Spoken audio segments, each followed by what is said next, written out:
ever notice that in life there are some things that seem to be difficult for one person becomes much easier to others? Yeah. But then there are also things that seem to be hard for everybody. Let me show you some things, and then you decide whether or not you think this is hard or easy for you. For example, for some, they think looking good is hard. To others, it seems to come pretty naturally.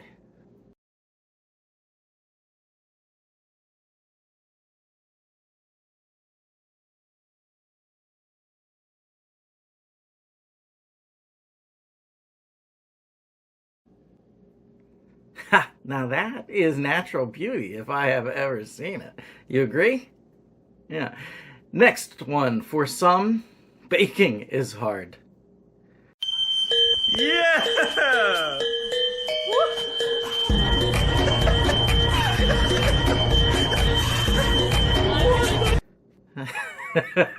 They were burned so badly, I couldn't even tell what they were. And the cat, man, he sure was booking it to get out of there. Which may be why some cat owners have a hard time getting their pets to stay inside. 小平，回来了，走走走走走，走，回来了，走，找我吃的来。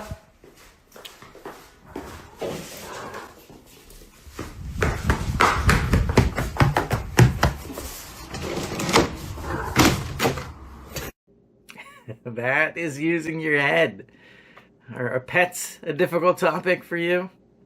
Yeah, for some people, it's not home life that proves to be hard, but instead work life.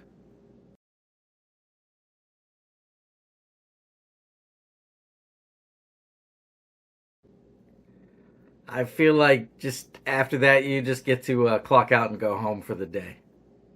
And sometimes, doesn't it feel like life is hard? Because life itself is out to get you?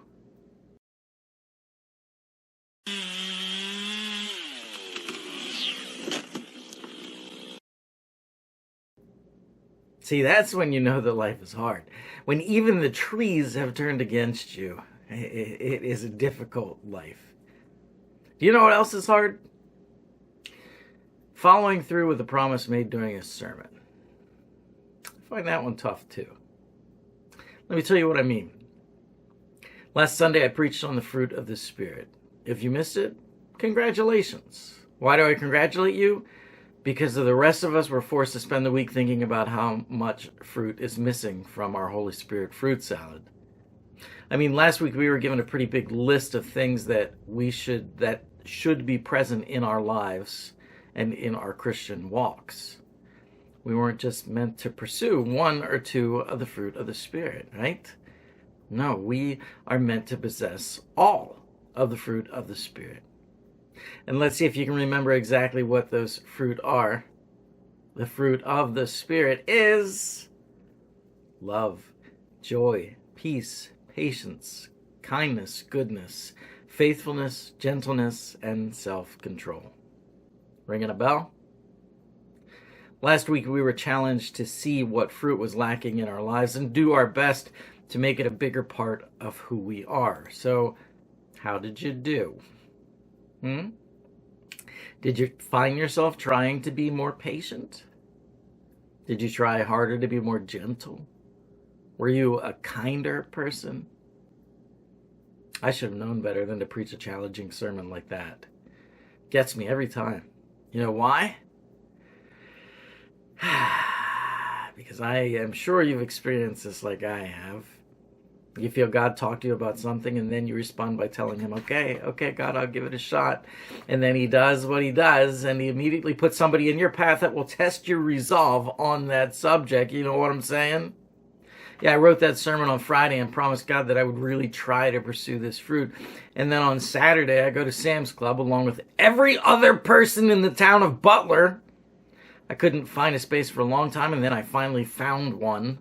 And it just happened to be a space where somebody was bad at parking, and their car was crooked and across their line into the next space. But beggars can't be choosers. So I pulled in, And then I squeezed my fat butt out of the car, squishing my hand between my car and their car so that I didn't scratch anything up. While I go in, go shopping, come back out, load the car, squeeze myself back in, and while I'm backing out, two ladies have finally come out of the store and started to load groceries in the back of their vehicle. The one lady wants to load some in her side door, but our cars are so close that she couldn't. She had to wait until I finished backing out. Now, I know for a fact she had tons of room on the other side, but she wanted my side. And as I'm backing out, she's pointing at me and complaining how closely I parked to her friend. Well, being the shy person that I am, I said, "I'm not the one that parked across the line." And she continued to mouth on, and I put my finger on the button to put my window down so she could hear me more clearly when I spoke. And Terry said, "Honey, don't." So I didn't. Being a Christian is hard.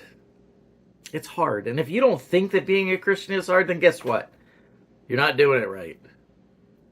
In Luke 12:48, Jesus explains, "From everyone who has been given much, much will be demanded. And from the one who has been entrusted with much, much more will be asked."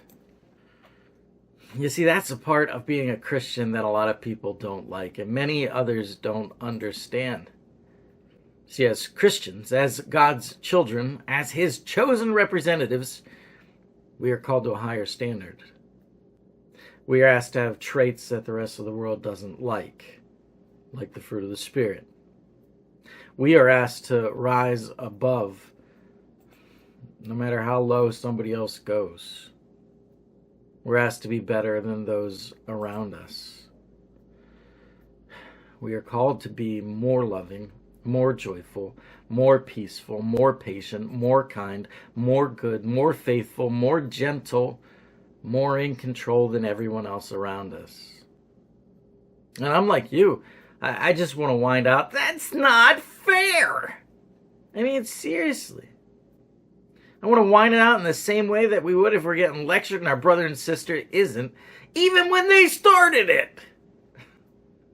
Life is hard. Being a Christian, that's even harder.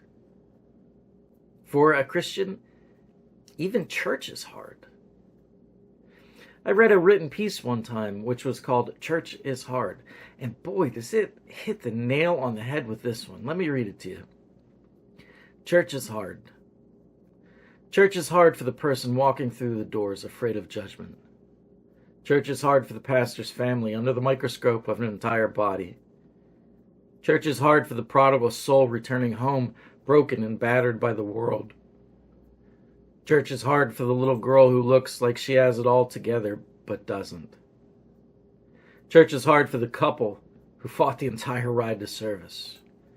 Church is hard for the single mom, surrounded by couples holding hands in seemingly perfect families. Church is hard for the widow and the widower with no invitation to lunch after service. Church is hard for the deacon with an estranged child. Church is hard for the nursery volunteer who desperately longs for a baby to love. Church is hard for the single woman and single man praying God brings them a mate. Church is hard for the homosexual struggling to find their place. Church is hard for the teenage girl wearing a scarlet letter, ashamed of her mistakes. Church is hard for adulterers, liars, cheats, and slanders. Church is hard for sinners. Church is hard for me. It's pretty applicable, isn't it? Even church can be hard. And if we can see and experience this kind of difficulty inside our own doors, then we know it has to be 1,000 times greater on the other side of them. And I don't know about you, but for me, when life is pushing down its hardest, well, that's when I find myself at my worst. When life is pushing down hard, for me, that's when the fruit of the Spirit seems to get squished right out of me. When life is at its hardest, I'm at my worst. I don't say things I want to say. I don't do things I want to do. I become someone that I frankly don't want to be. And I always pray that at those times when I am not at my best, at those times when I am not myself, at those times when I am struggling to be me, I pray that those who know me and love me can look at me and see that I am not me. I hope that they can hold back from casting their stones long enough for me to once again find myself. I'm hoping that my fruit from the past motivates them to give me the benefit of the doubt in the present. You know, there's a word for that. That word's called grace. And it's meant to be passed on to those around us, especially to those who aren't quite at the same spiritual level that we are. Romans 15:1 says, "We who are strong ought to bear with the failings of the weak and not to please ourselves." Bearing with the failings of the weak is not always easy, is it? It's not, but being a Christian wasn't meant to be easy. It's meant to be a challenge that our human nature battles against every day. And every day, it is not easy to pass on grace. You feeling me? It is not easy to give people the same benefit of the doubt that we ourselves desire. And man, if we could just find a way to do it. Do you have any idea how much better we would be at the fruit of the Spirit? If we could just find a way to offer others grace, if we could just get it in our minds to give them the benefit of the doubt, then grace, it might flow more freely. And why should we give them this? Well, we should give them this because life is hard. And we know it. We know it. We're living. And because life is hard, every single day we come across people who, just like us, are acting differently because the pressure of the world is pushing down on them. But sadly, most of the time, we don't respond by giving them the benefit of the doubt, do we? We see somebody tailgating us. What do? We drive even more slowly to teach them a lesson. What if they're speeding to the hospital to be there for someone who has just rushed in? What if they're running late, and if they're late again, they're going to lose their job? You see, giving somebody the benefit of the doubt means that you remember life is hard. And for them, well, this might be one of those hard moments. Is there a chance that the person you're interacting with is just an awful person? Yeah. That's a definite possibility. I'm not going to rule that out. But it is just as likely that they are experiencing pressures of the world in a way that is causing them to act out of sorts. Happens to me. Giving the benefit of the doubt, it's not making excuses for bad behavior, but instead it's trying to be loving enough to say, I don't know what you're going through, so I'm just going to do my best to love you while you go through it. What if the rude person in the store just lost their mother? What if the angry coworker was just betrayed by a friend? What if the person who cut you off was distracted by something hurtful their spouse did? What if your child lashed out at you because they were bullied at school? What if that lady in the parking lot parked poorly because she suddenly lost her husband who always drove? What if someone is short with you because they're fighting off a migraine? Have these things happened every time? No. Sometimes people are just rude. Have they happened often? Probably more often than you realize. Probably more often than not, to be honest with you. Why? Because life is hard.